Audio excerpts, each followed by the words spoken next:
Okay, सबसे पहले हम बात करते हैं जो डाउट पूछा था, है ना, जीत ने प्रीवियस क्लास के अंदर। बट बेटा जो डाउट था वो थियरम से बाहर है। थियरम को समझते वापस, है ना, तो आपका डाउट जो है ना ऑटोमेटिक वो बाहर हो जाएगा। थियरम क्या है कि फंक्शन कोई कंटिन्यूस है, कंटिन्यूस और इसका इंटरवल गिवन है ए टू बी। थियरम को प्रॉपरली समझे। थियरम क्या है? एफ ऑफ एक्स एक कंटिन्यूस फंक्शन है जो कि ए और बी के अंदर कंटिन्यूस है। साथ में क्या गिवन है? एफ ऑफ ए और एफ ऑफ बी इक्वल नहीं है, सिर्फ इतना ही गिवन है ना, ये होना चाहिए। ये होगा देन ही हम इंटरमीडिएट वैल्यू थ्योरम, है ना, आईवीटी अप्लाई कर पाएंगे।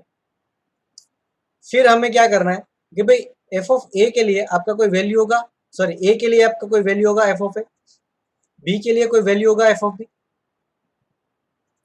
अभी मैं डोमेन की बात नहीं कर रहा हूँ, मैंने यहाँ पर यूज किया था डोमेन का कंटिन्यूटी चेक करने के लिए।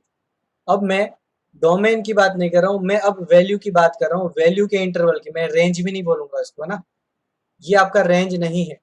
This is not your range, क्योंकि वो पता नहीं है, वो हर एक बात, वो तो गिवन जो आपका फंक्शन है, जो डायग्राम दिख रहा है उसी में ये रेंज होगा, बाकी हर कहीं पर ये रेंज नहीं है। इसको आप समझे। आपका एक वैल्यू है y का, एफ ऑफ ए से लेके एफ ऑफ बी तक। आपको उसमें से एक वैल्यू चूज करना है y0, बाहर से नहीं, सिर्फ इसी के अंदर आपको एक वैल्यू चूज करना है y0, that is belongs to F of a to से एफ ऑफ बी तक, एफ ऑफ ए से लेके एफ ऑफ बी तक। ये उल्टा भी हो सकता है, एफ ऑफ बी से लेके एफ ऑफ ए भी हो सकता है, डिपेंड करेगा एग्जाम्पल में। तो इनके बीच में एक आपको y का वैल्यू चूज करना है, ठीक है। तो उस y के लिए मान लिया कि यहाँ पर वैल्यू चूज किया, इस y के लिए, है ना, y0 के लिए, y0 मतलब एफ ऑफ सी, ये हमने लिया हुआ है, सी नहीं है यहाँ पर लेना है F of x. y0 is equal to F of x के लिए कोई एक c होगा जो कि a और b के बीच में होगा। उल्टा देखना ना, डेफिनेशन इंप्लीमेंट तभी हो पाएगी जब आपने डोमेन और डोमेन के अंदर कंटिन्यूटी चेक किया, डोमेन को सेट किया और उस डोमेन के अंदर फंक्शन को कंटिन्यूस बनाया और उसके साथ ये कंडीशन भी अप्लाई करी। बट अभी जब हम इंटरमीडिएट वैल्यू थ्योरम लगाने हैं तो रिवर्स में अप्लाई होगी, है ना। रिवर्स में मतलब आपको यहाँ पर y एफ ऑफ ए और एफ ऑफ बी के बीच में कोई एक वैल्यू लेना है, उस वैल्यू के लिए आपका कोई x कोऑर्डिनेट होगा ही होगा, जो कि x कोऑर्डिनेट आप फंक्शन में पुट करोगे तो ये वैल्यू मिलेगी। मतलब आपको इस तरफ रिवर्स में आना है। ये है आपका इंटरमीडिएट वैल्यू थ्योरम, ठीक है। तो अभी जीत ने डाउट पूछा था कि साइन एक्स का ग्राफ ले लेते हैं और डोमेन लिया है मैंने 0 से लेके पाई तक,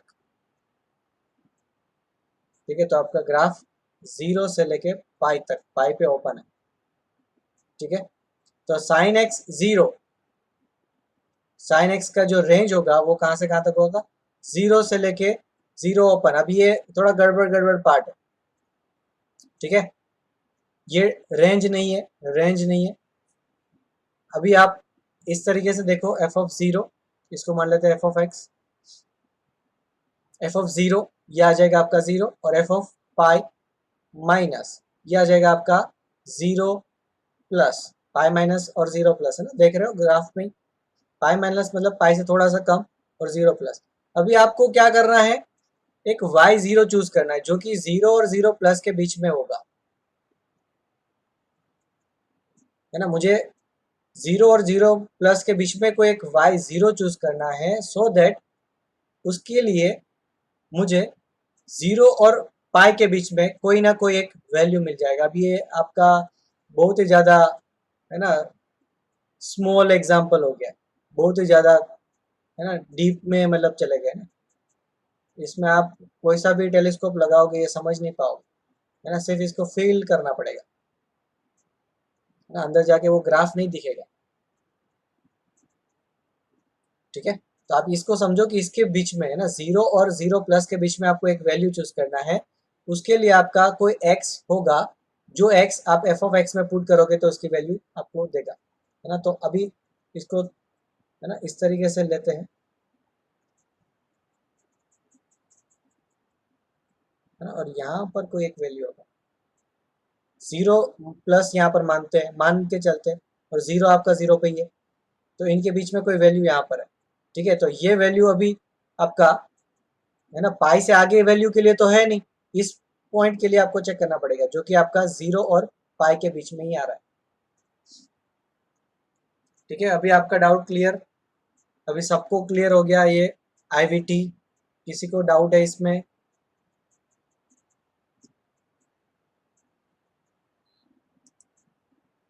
ठीक है ना, वो जो आपने डाउट पूछा था ना, वो थोड़ा सा गलत था, क्योंकि आईवीटी आपने प्रॉपर नहीं समझा था।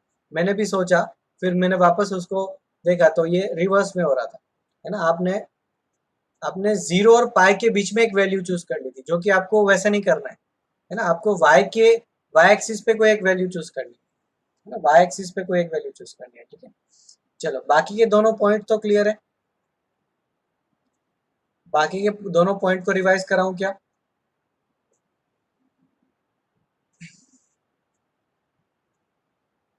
ओके, देन आगे। यस सर, चलो कर लेते हैं। अभी यहाँ पर जो डायग्राम दिया हुआ है, इस डायग्राम को मेरी जो प्रॉपर्टीज है ना वो सेटिस्फाई हो जाए, इस तरीके से मैंने डायग्राम बनाया ना। हर बार जरूरी नहीं कि इसी टाइप का डायग्राम बने। ठीक है, तो यहाँ पर क्या हो रहा है कि एफ ऑफ ए और एफ ऑफ बी का ऑपोजिट साइन आना चाहिए। बाउंड्री वैल्यू पे तो चेक करना है, देन एफ ऑफ ए और एफ ऑफ बी पे आपको साइन चेक कर लेना है। तो एफ ऑफ ए नेगेटिव आ रहा है, एफ ऑफ बी पॉजिटिव आ रहा है, तो कंडीशन क्या है कि उसके बीच में कोई एट लिस्ट वन रूट होगा, किसका? F of x equal to 0, इस इक्वेशन का। गिवन एक्सप्रेशन कन्वर्ट कर दिया इक्वेशन में ना, दोनों में डिफरेंस है, ध्यान रखना। रूट किसके होता है? इक्वेशन का ही होता है, इक्वेशन का बाकी कुछ भी नहीं होता। ठीक है ना, इक्वेशन के पास सिर्फ इक्वल साइन है और रूट है, बाकी कुछ भी नहीं है। एक्सप्रेशन के साथ बाकी सारा कुछ है ना, जो भी maximum value minimum value last time भी बताया था, इस तरीके से आप ध्यान रखो। एटलीस्ट एक रूट तो होगा ही, क्यों? क्योंकि इसको यहाँ से यहाँ तक जाना ही है, और कहीं पर ऐसा ब्रेक नहीं कर सकते। वो किसी भी तरीके से जा सकता है, यहाँ से भी जा सकता है, डायरेक्ट भी जा सकता है, फिर एक बार ऊपर गया नीचे आया, फिर ऊपर गया नीचे आया, फिर इधर गया, है ना, कैसे भी जा सकता है, बट एटलीस्ट वन टाइम तो उसको जाना ही पड़ेगा।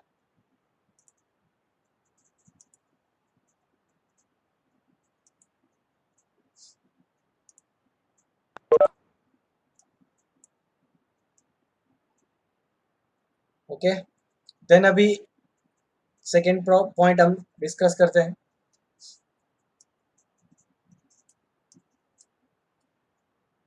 अभी होगा क्या कि भाई, आपको मैंने यहाँ पर बताया ना ये डेफिनेशन में, कि एक बार आपको एक y0 चूज करना है इसके अंदर, y0, उसके लिए आपका कोई c तो होगा ही होगा। y0 के लिए, y0 मतलब वो एफ ऑफ एक्स की वैल्यू है ना, एक्स की वैल्यू नहीं, एफ ऑफ एक्स की वैल्यू y0 मैंने चूज किया, उसके लिए आपका कोई c तो होगा ही होगा। तो मैं मान के चलता हूँ कि भाई मैंने कोई एक k वैल्यू चूज किया इसके बीच में ना, एफ ऑफ ए और एफ ऑफ बी के बीच में, मतलब मैं y0 ही चूज कर रहा हूँ, अल्टीमेटली तो सिमिलर ही जा रहा है। Then y0 equal to F of x हो जाएगा, और आपको यहाँ पर x फाइंड करना है। x जो भी होगा वो y0 minus F of x is equal to 0, इस इक्वेशन का क्या बोला जाएगा? रूट बोला जाएगा। वापस रिपीट करता हूँ, आपने क्या किया? के चूज किया या तो y0 चूज किया, वो दोनों सेम ही बात है। वो एफ ऑफ ए और एफ ऑफ बी के बीच में आपको एक वैल्यू चूज करना है। वो वैल्यू है ना y0 के लिए, इंटरमीडिएट वैल्यू थ्योरम क्या बोलती है? उसके लिए आपको कोई ना कोई एक एक्स तो मिल ही जाएगा y0 के लिए इस फंक्शन के अंदर। ठीक है, तो वो जो x होगा, यहाँ पर मान लेते हैं c है ना, इसी एग्जाम्पल के अंदर, तो वो जो c होगा वो जब यहाँ पर पुट करेंगे तो एफ ऑफ c आपका कितना आ रहा है? y0 ही तो आ रहा है। y0 क्या है? कांस्टेंट वैल्यू है। ठीक है, तो ये जो c वैल्यू है वो यहाँ पर पुट करोगे तो ये y0 ही तो आएगा, और y0 माइनस y0 0 ही बनेगा। इसका मतलब x इक्वल टू c क्या होगा? इसका रूट होगा। वही लिखा हुआ है यहाँ पर, उसी बात को यहाँ पर k का यूज करके किया हुआ है, कुछ भी नया नहीं है।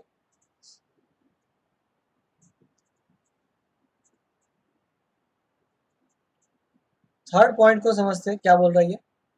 पर थर्ड पॉइंट में बोला हुआ है कि यहाँ पर इसके always odd number of roots होंगे। कैसे पता चला? तो सपोज आपका जो ऑलरेडी गिवन फंक्शन है ब्लू लाइन, उसके अंदर ऑब्जर्व करें तो एक रूट तो आ ही रहा है यहाँ पर, है ना, समझ पा रहे हो।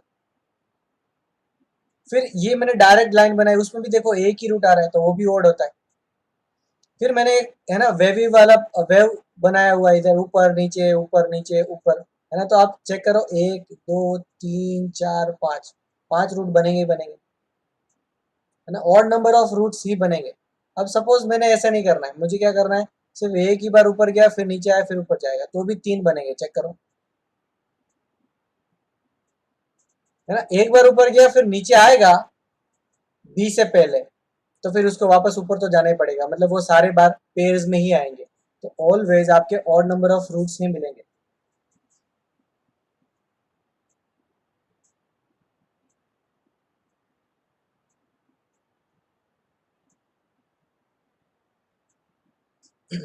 ओके, अभी कुछ एग्जांपल्स करते हैं, है ना। ये एग्जांपल हमने लास्ट में कर लिया था, इसमें भी ओके, ये भी कर चुके थे। ओके, ये हमने बाद में करना है लास्ट में, इसमें इस थ्योरम का कोई लेना देना नहीं है। ये वाला भी हम कर चुके थे, बट इसको मैं रिवाइज करा देता हूँ, मुझे लग रहा है ये वाला किसी को समझ नहीं आया होगा।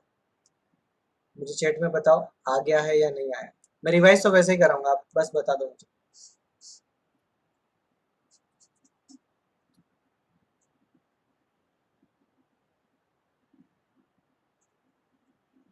अभी करना क्या है, मैं यहाँ पर इस फंक्शन को डिफाइन करता हूँ इस इंटरवल के लिए, मतलब मैंने डोमेन लिया x belongs to a to b, then f of a मेरे पास आ जाएगा a, और f ऑफ b आ जाएगा मेरे पास b ना। ये दोनों इक्वल नहीं है, इतना पता चला। IVT अप्लाई करना है ना। तो पहला स्टेप इतना ही है कि भाई ये कंटिन्यूस होना चाहिए, आपको देख पा रहे हो ये पॉलिनोमियल है, कंटिन्यूस ही होता है, ठीक है। और फिर f ऑफ a और f ऑफ b इक्वल नहीं होने चाहिए, तो वो a और b आ रहा है, चलो वहां तक ठीक है। अभी ए और बी यहाँ पर भी है और ए और बी यहाँ पर भी है, तो ये हुआ डोमेन।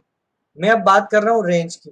रेंज मतलब इस ए और इस बी, रेंज भी नहीं बोलेंगे, प्रॉपर लैंग्वेज रेंज गलत है।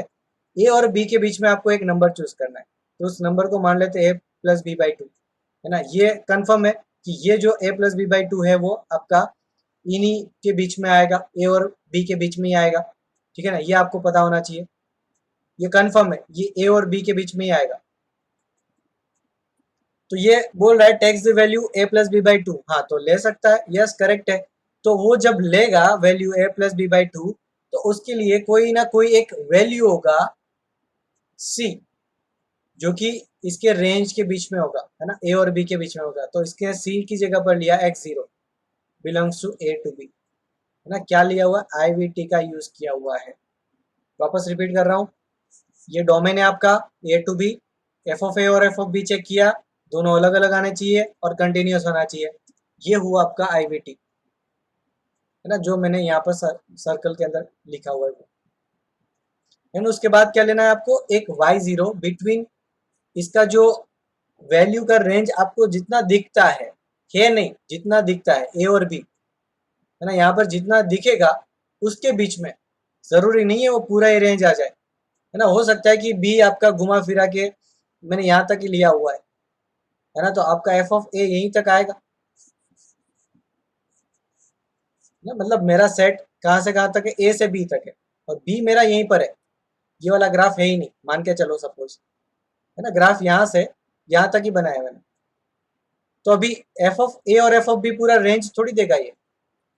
बस अभी आपको IVT अप्लाई करना है ना, तो इसके बीच में कोई एक वैल्यू चूज करना पड़ेगा, इनके बीच में, है ना। बाहर रेंज तो और भी है, यहाँ तक है रेंज, बट वहां तक नहीं जाना है, वो आपको पता भी नहीं चलेगा, आपको ग्राफ भी नहीं बनाना है, आपको इनके बीच में एक वैल्यू चूज करना है, ठीक है। तो मैंने क्या किया, यहाँ पर f ऑफ a और f ऑफ b कितना आ रहा था?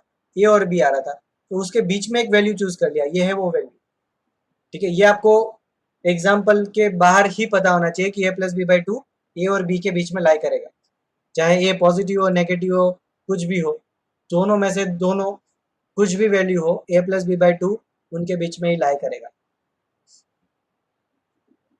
तो IVT क्या बोलता है? इस वैल्यू के लिए कोई ना कोई एक x होगा ही, जो कि उसके डोमेन के बीच में लाई करेगा, है ना, गिवन इंटरवल के बीच में लाई करेगा।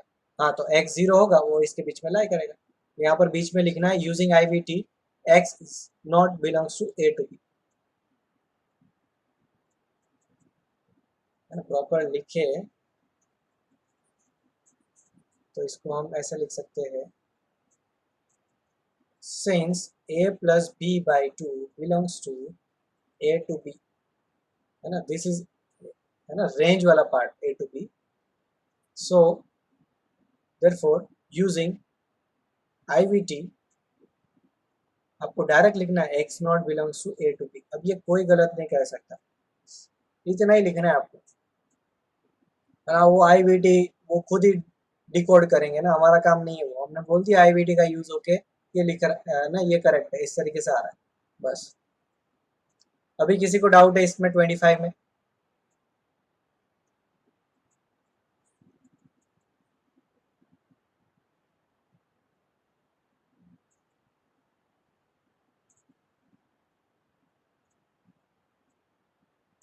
ओके, चलो आगे कंटिन्यू करेंगे।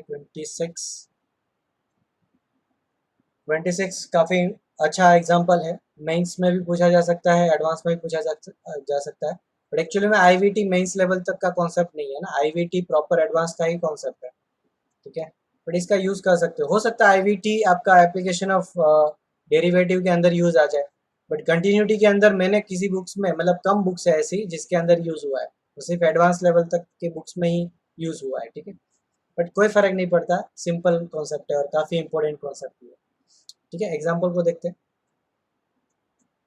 आपका फंक्शन जो है वो डिफाइन है फ्रॉम 0 to 1 क्लोज ब्रैकेट से लेके 0 to 1 क्लोज ब्रैकेट, और ये फंक्शन क्या आपका ऑन टू है, ऑन टू एंड कंटिन्यूअस है। ऑन टू का क्या मतलब होता है, जो इसका रेंज है वही इसका कोडोमेन, मतलब इस फंक्शन का रेंज क्या आ रहा है, ये आ रहा है। Then prove that f of x equals to x for at least one x belongs to 0 to 1। मुझे प्रूफ करना है कि एफ ऑफ एक्स जो होगा वो एक्स होगा for at least one value of x belongs to 0 to 1। कोई explain कर सकता है, आईवीटी का यूज करना है, माइक ऑन करके कोई अपना लॉजिक बता सकता है कैसे करें।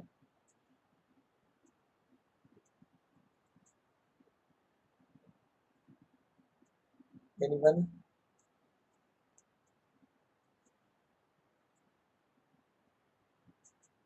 ट्राई करो, कोई बात नहीं, गलत हो सही हो उससे फर्क नहीं पड़ता मुझे।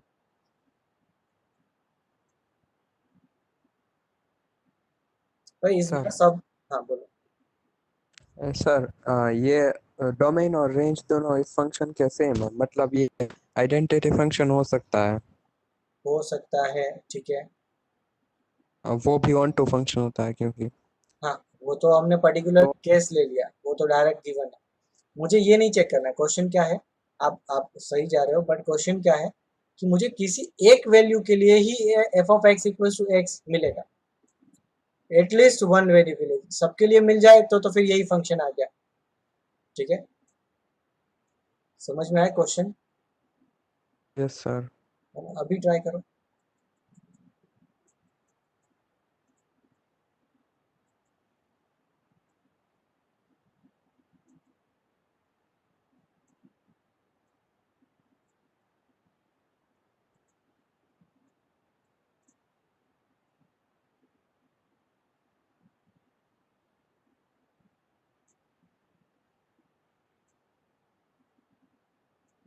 कोई ट्राई कर सकता है क्या?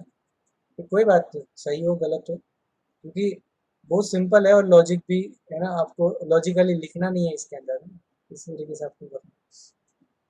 ट्राई करें।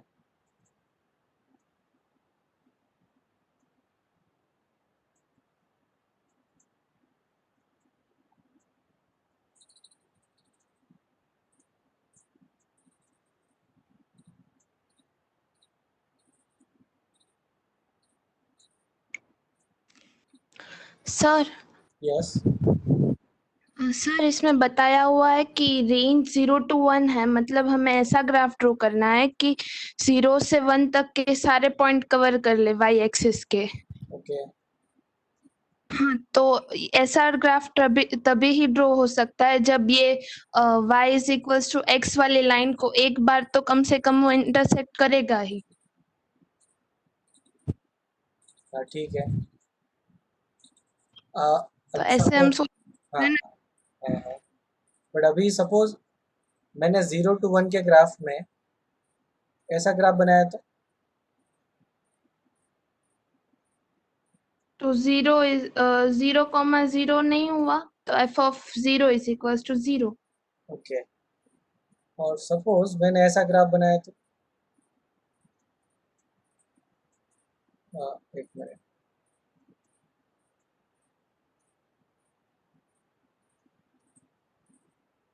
ऐसा ग्राफ बनाया तो दिस इज 0 1, है ना, दिस इज 1। तो अभी तो लॉजिक नहीं बैठ पा रहा है मुझे, तो किसी भी हालत में, है ना, ये तो होना ही चाहिए, है ना, किसी भी हालत में किसी तो एक वैल्यू के लिए तो होना ही चाहिए, बट यहाँ पर हमें पता नहीं चलेगा ना कौन सी वैल्यू के लिए क्या हो रहा है। हाँ बताओ। सर तो ये f of 1 is equals to 1 नहीं हुआ, ये जो आपने वो ग्राफ ड्रॉ किया है वो। हाँ चलो, f(1) = 1 होगा। मैं एक और ग्राफ ड्रॉ करता हूँ। मैं यहाँ से यहाँ पर, फिर ऊपर से फिर नीचे, है ना, इस तरीके से। अभी ग्रीष्म अभी नहीं पीस हुआ। वाइज फंक्शन हो सकता है बेटा, यहाँ पर आपको फंक्शन ढूंढने नहीं जाना है सृष्टि, ठीक है। फंक्शन नहीं ढूंढने जाना है, सबको बोल रहा हूँ, फंक्शन नहीं ढूंढने जाए, कुछ एनालिटिक मेथड ढूंढो, ठीक है, आप नोट कर सकते हो।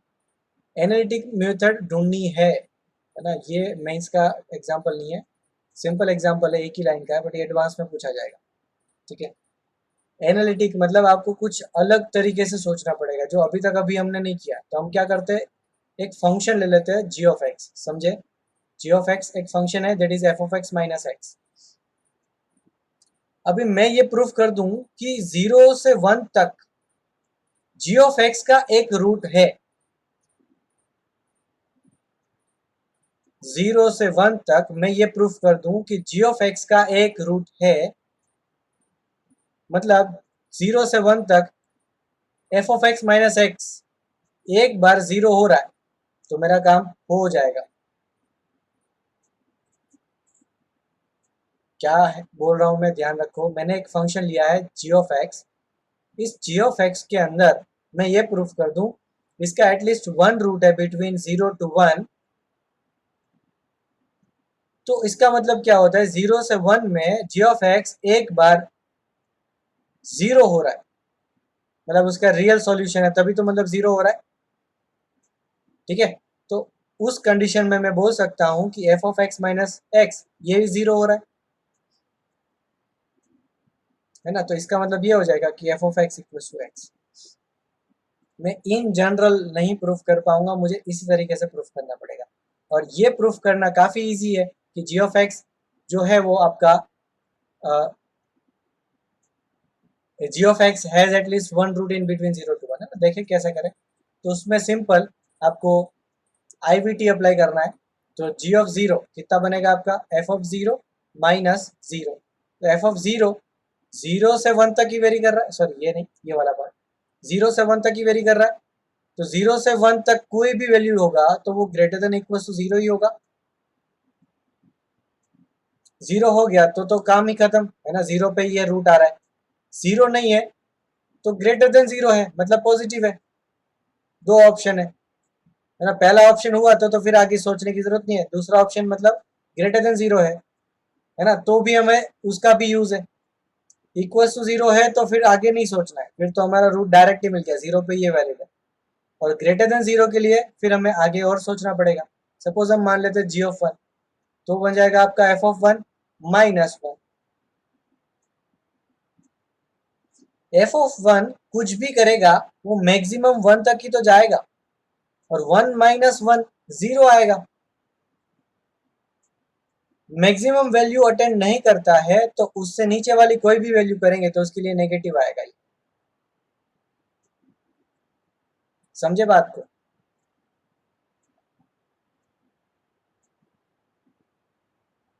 देखो यहाँ पर इक्वल साइन आ रहा है या तो यहाँ पर आ रहा है तो फिर बात ही खत्म है, फिर तो हमें जो चाहिए वो तो मिल ही गया डायरेक्ट ही, ये हमारा रिक्वायरमेंट है, वो तो डायरेक्ट ही मिल जाएगा इक्वल साइन पे। कब? जब एफ ऑफ वन आपका 1 लेगा या तो फिर एफ ऑफ 0 आपका 0 लेगा, है ना, जो सृष्टि मुझे बार बार वो पॉइंट कर रहे थे और मैं ग्राफ चेंज कर रहा था, ठीक है ना। इन दोनों पॉइंट पे तो मेरा काम खत्म हो गया, वहां पर तो है ही है ना, 0 होगा तो F of 0 X equal to 0 पे तो ये होगा एफ ऑफ 0 इक्वल टू 0, है ना। और 1 पे सपोज 1 है तो भी हमारा काम हो जाएगा, ठीक है। बट सपोज इक्वल नहीं हुआ तो भी हमारा काम हो रहा है, उसका वो कैसे? आईवीटी का यूज करके ना, इंटरमीडिएट वैल्यू थ्योरम का यूज करके। तो एफ ऑफ 0 के लिए पॉजिटिव आ रहा है, एफ ऑफ 1 के लिए नेगेटिव आ रहा है, तो using IVT G of X has at least one root between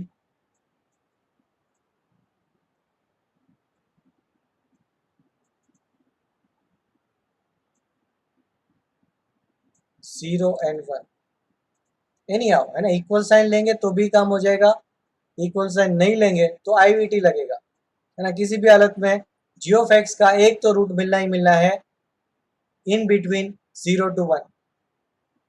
अब इसका कोई ना कोई एक रूट है, मतलब ये वाला पार्ट 0 to 1 में, therefore F of X minus X equals to 0 for at least one value in 0 to 1, right? Therefore f of x equals to x for at least one value in 0 to 1, है ना। वापस ये लिख देना। हाँ, अब किसी को डाउट है तो आप थोड़ा सा माइक ऑन करके पूछ सकते हैं।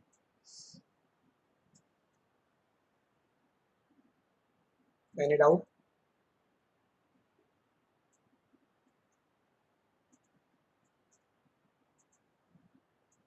नो सर, ओके गुड, चलो अच्छा है। लास्ट एग्जांपल इस चैप्टर का, सेकंड लास्ट, है ना, एक बाकी है बीच में। क्या बोला हुआ? If F of x is continuous in 0 to b such that f of c equals to 2 times f of a plus 3 times f of b divided by 5, then prove that c belongs to a to b।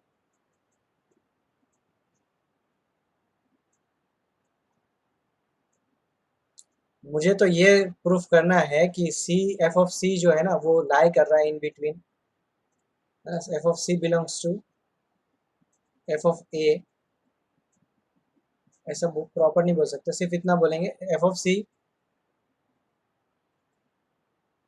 Lies between F of A and F of B, ये लिखना ठीक है। ये मैं proof कर दूं फिर तो आईवीटी लग ही जाएगा, लिंक बैठ गया, है ना, कि फंक्शन कंटिन्यूअस है इसके अंदर। एफ ऑफ ए और एफ ऑफ बी का हमें यहाँ पर चेक करने की जरूरत नहीं है, वो डिफरेंट ही है ना, इक्वल नहीं है, ठीक है। ऐसा हमें एज्यूम करके चलना पड़ेगा, गिवन भी नहीं है और हम प्रूफ भी नहीं कर पाएंगे, ठीक है। F of A is not equal to F of B, ये एज्यूम करना पड़ेगा, ठीक है। ये हमें टू प्रूव करना है, टू प्रूव ना, ये एज्यूम करना है। फिर मैं इसको डायरेक्ट देखूं, भाई कैलकुलेशन तो कुछ भी नहीं है, 2 times F of A plus 3 times F of B divided by 2 plus 3, क्या सेक्शन फॉर्मूला अप्लाई हो रहा है। एक पॉइंट है आपके पास ए, दूसरा पॉइंट है आपके पास सर एफ ऑफ ए और दूसरा पॉइंट है आपके पास F of B, section formula हो रहा है और ये आपको इंटरनल बाइसेक्टर का ही सेक्शन फॉर्मूला है, तो आपका कोई एक कोऑर्डिनेट इंटरनली डिवाइड हो रहा है ना। यहाँ पर एक्स कोऑर्डिनेट की बात नहीं कर रहे, सिर्फ Y coordinate, that is F of A, F of B और F of C. F of C divide कर रहा है एफ ऑफ ए और एफ ऑफ बी में 2:3 में, है ना। बस इतना ही आपको बता देना है कि F of C is lie between F of A and F of B because है ना, यहाँ से आपको लिखना है यूजिंग सेक्शन फॉर्मूला वगैरह। आप अपनी लैंग्वेज में लिख सकते हो, लैंग्वेज हार्ड नहीं है, वो तो थोड़ा मेरा इंग्लिश खराब है ना, आपको थोड़ी फीलिंग आनी चाहिए, आप लिख पाओगे ऐसे डायरेक्ट, ठीक है। बस काम तो हो गया आपका। यहीं से आपको ये प्रूफ मिल गया कि F of C lie between F of A and F of B. So using I V T, है ना, कोई एक सी तो होगा ही, भी होगा ना, यहाँ पर सी तो है एफ ऑफ सी, तो वही सी आपका ए और बी के बीच में लाई करेगा।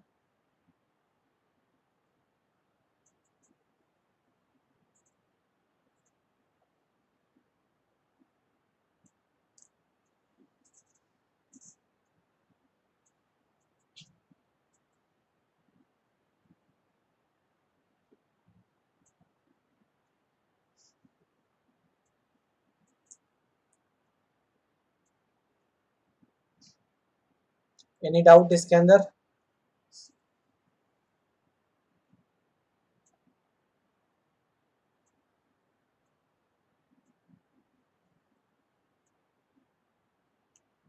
ओके, लास्ट एग्जांपल कर लेते हैं 24।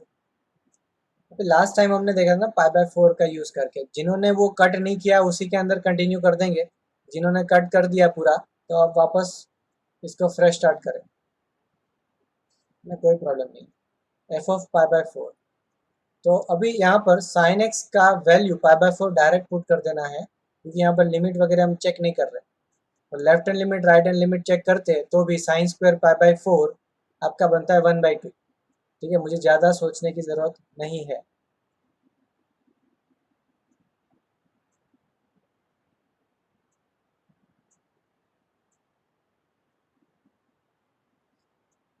ठीक है, तो ये आपका बन जाएगा limit n tends to infinite 1/1 plus n into sine pi by 4 is 1/2।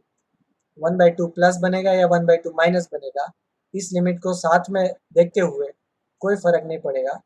अभी आप लिमिट पुट करेंगे इनफाइनाइट, तो infinite into half, again infinite plus 1 infinite, one by infinite is 0।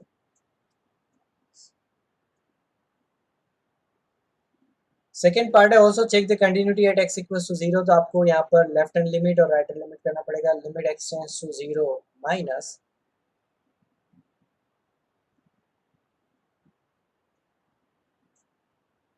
F of X, ये बजाएगा limit X tends to 0 minus limit N tends to infinite. आगे पीछे लिख सकते हो, दोनों में से कोई फर्क नहीं पड़ने वाला, दोनों साइमल्टेनियस अप्लाई करनी होती है। 1/1 plus n into sine square x. अभी सपोज 1 माइनस सॉरी 0 माइनस में पुट करता हूँ, तो यहाँ पर समझेंगे 0 माइनस में क्या बनेगा। साइन स्क्वायर 0 माइनस 0 से थोड़ा सा कम है तो नेगेटिव पार्ट बनेगा और उसका स्क्वायर पॉजिटिव बन जाएगा, ठीक है। ओके, तो 0 प्लस करे 0 माइनस करे कोई ज़्यादा डिफरेंस तो आ नहीं रहा।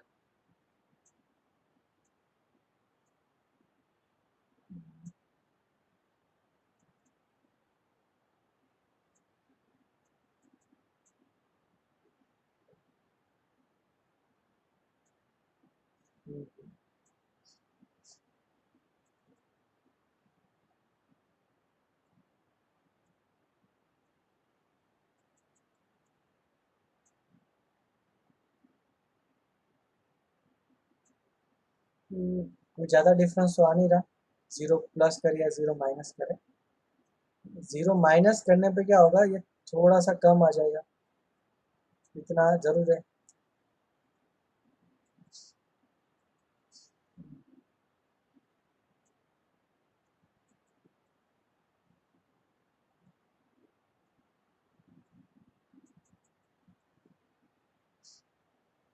भाई इसमें कुछ ऐसा लग नहीं रहा कि इस लेवल का है एग्जाम। हाँ बताओ, कुछ बोल रहा है कोई जीत? ऐसा एक्स स्क्वायर से मल्टीप्लाई डिवाइड कर दे तो पर अल्टीमेटली हाँ कर देते हैं, चलो एक्स प्लस फिर इंडिविजुअल मल्टी डिनोमिनेटर और न्यूमरेटर में अप्लाई कर दे। अब सपोज लिमिट यहाँ पर अप्लाई किया तो ये पार्ट तो कितना बन जाएगा, है ना, 1 आ जाएगा। तो यहाँ पर एक्स स्क्वायर है, तो एक्स स्क्वायर में भी जब आप लिमिट 0 माइनस करेंगे तो भी वो उतना ही आएगा। और limit X tends to 0 plus, मैं ये सोच रहा हूँ इसमें कुछ ऐसा है नहीं, तो यहाँ पर क्यों पूछा हुआ है ना, 1/1 प्लस कुछ और लॉजिक हो सकता है, sine square x by x square into x plus, suppose ऐसा कर रहे हो, तो ये वाला पार्ट तो आपका टेंस टू 1 ही होगा, और यहाँ पर एक्स स्क्वायर करें, है ना, तो 0 प्लस या 0 माइनस दोनों ही आपका कितना बन रहा है, दोनों ही आपका वैल्यू बन जाएगा आपका पॉजिटिव 0, है ना, 0 प्लस इंटू इन्फाइनाइट, ऐसे फॉर्म आ रहा है आपका। ओके ओके ओके, 0 प्लस वाला पार्ट है ना, उसको हमें एलिमिनेट करना पड़ेगा।